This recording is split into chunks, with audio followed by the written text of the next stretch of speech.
Hello dear viewers. Scientists are constantly studying historical events, getting to the bottom of the truth, but there are mysteries, the answer to which we most likely will never know. And it is about such mystery stories that we will tell in this video.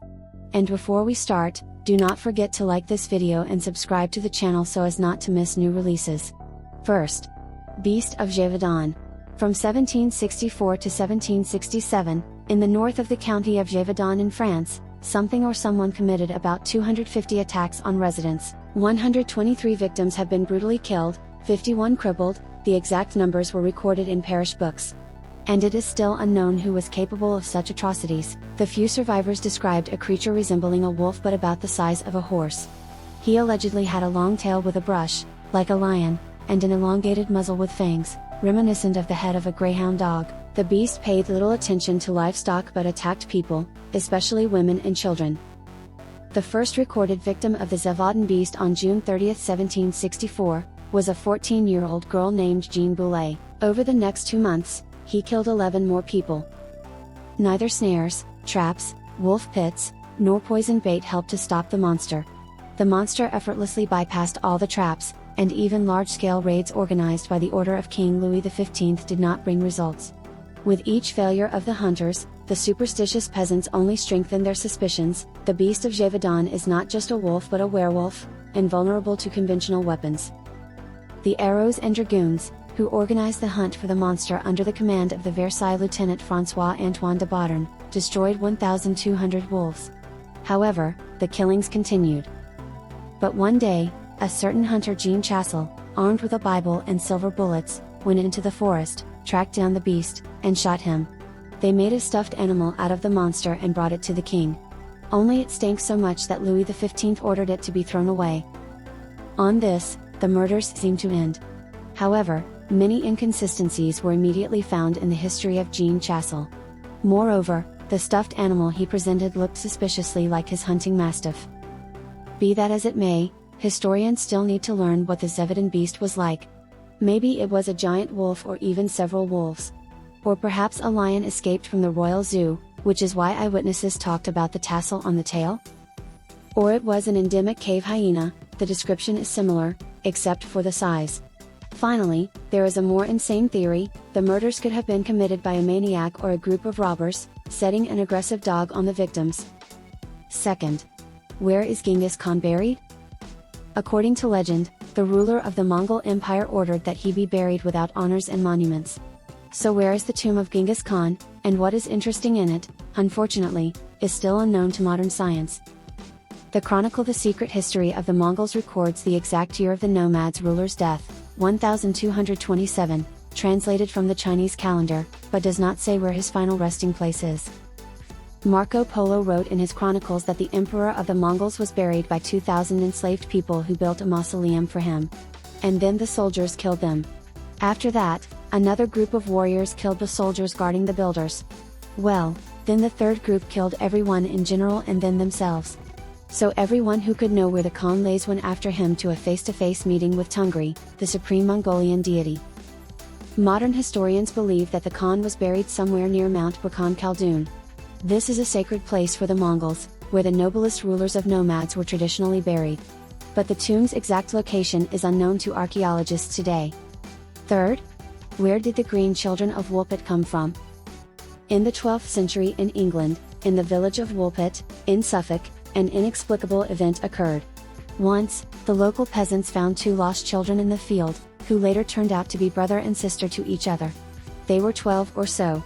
And they could not explain where they came from and what happened to them because they spoke an incomprehensible language. But the biggest oddity of the Woolpit children was their appearance. They had green skin. The records of the local monks and chroniclers did not specify what exactly was meant by this. It is unclear what the children looked like orcs or goblins, or they simply had an unhealthy sallow complexion. In his Chronicle of England, the chronicler Ralph of Coggeshall wrote only green skin, lot. Chronicum Anglicanum, and understand how you want. The oddities didn't end there. Not only were the children of an unusual color and did not understand English, but they also refused food except green beans. However, the peasants, into whose hands the foundlings fell, were kind-hearted people, so they baptized them and taught them the human language. The boy then fell ill and soon died, and the girl, named Agnes Barr, grew up and even began to eat normal food.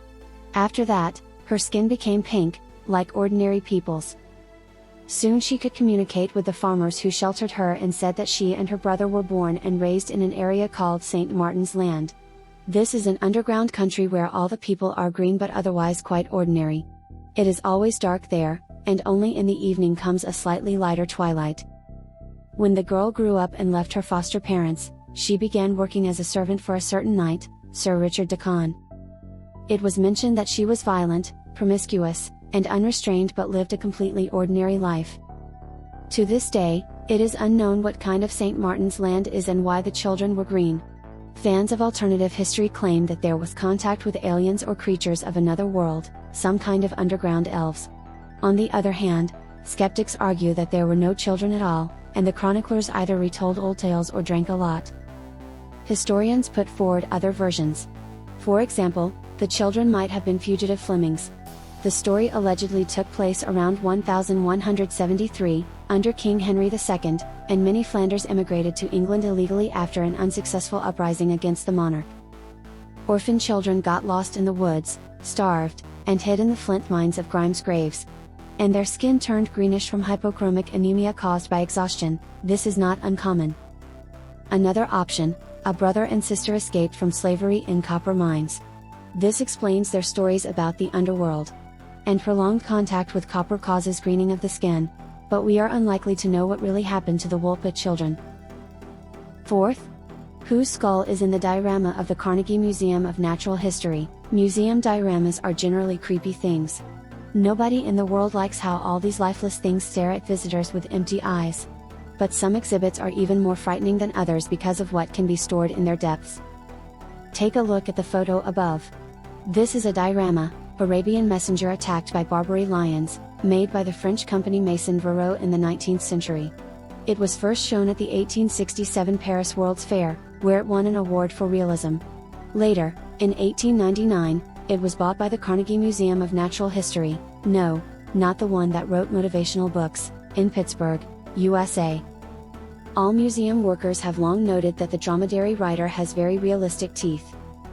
And when the diorama was restored in 2016, it turned out that the teeth were real. Lion claws, dromedary ribs, and some other bones were taken from real animals. But the most fantastic thing is that inside the head of the messenger was a real human skull. It turned out that the composition was created by the taxidermist brothers Varro. One of them, Jules Varro, was once noted for illegally exhuming an African warrior's body in Botswana. These guys would stop at nothing to get materials for their work. It is still unknown whose head was put into the diorama and whether the donor voluntarily donated such a vital part of the body. It has been suggested that the Varros removed it from someone's grave in Europe. Or did the taxidermist get the skull in a more brutal way? According to the established rules, human remains from the museum should be sent to relatives for burial, but in this case, the skull remains unclaimed. Fifth and last for today. Who was concealing behind the iron mask? In 1669, a mysterious prisoner was placed in the French prison of Pignerol. He was wearing a black velvet mask, which the jailers were forbidden to remove personally by the Minister of War of Louis XIV, the Marquis de Louvois. The man was extraordinarily silent and rarely spoke to the valet and guards. According to the king's instructions, the prisoner's cell was located behind several doors, so it was impossible to eavesdrop on what was happening inside. The prisoner was included in the list of prisoners under the name of Eustache Dogger, but it, of course, was fictitious. For 34 years, he was kept in captivity and transferred several times from one prison to another, including the famous Bastille. During this period, until the prisoner's death, his guard was the jailer Bénigne d'Auvergne de Saint-March. The philosopher Voltaire once suggested that the prisoner was nothing less than the illegitimate elder brother of Louis XIV. He also wrote that the man wore not velvet but an iron mask. Alexandre Dumas did not ignore this mysterious person, describing his possible fate in the 6th volume of his book Famous Crimes. It is still unknown who the iron, or velvet, mask was. More than 50 probably versions were put forward, including what kind of important bird this is and why the Sun King personally put him on a life sentence, even in the strictest secrecy. Perhaps it was his brother or father, and Louis eliminated a competitor to the throne. Or the illegitimate son of King Charles II of England, whom the ruler took prisoner because he knew too much about the internal affairs of France. Or the Italian diplomat and adventurer Count Ercole Antonio Mattioli. There were even really crazy versions. Allegedly, the man in the Iron Mask is Peter I, abducted by Louis during his visit to France with a great embassy. And the impostor was returned to Russia under the guise of a czar. However, historians do not take this idea seriously. That's all for today. Thanks for watching to the end. Subscribe to the channel, and like this video if you haven't done it yet. Also, turn on notifications on our channel to catch all new videos.